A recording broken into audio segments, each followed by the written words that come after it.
Want to update Roblox? Keeping Roblox up to date helps you access the latest features, security improvements, bug fixes, and performance enhancements. In this guide, I'll show you how to update Roblox step by step in 2026 on Windows 11.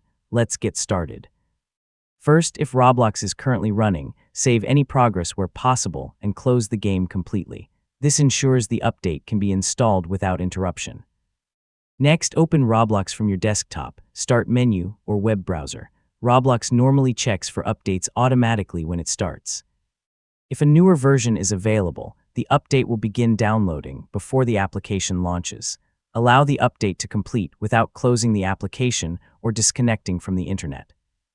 The download time may vary depending on the size of the update and the speed of your connection. After the update is complete, Roblox will open automatically. Sign in if necessary and launch a game to confirm everything is working correctly. If you encounter any issues, restarting your computer can sometimes help. Finally, keep your internet connection active and regularly launch Roblox to receive future updates automatically. Using the latest version helps ensure the best compatibility with new games and platform features, and that's how to update Roblox. By keeping Roblox updated, you'll enjoy the newest features, better performance, and the latest security improvements whenever you play. Thanks for watching, and I'll see you in the next tutorial.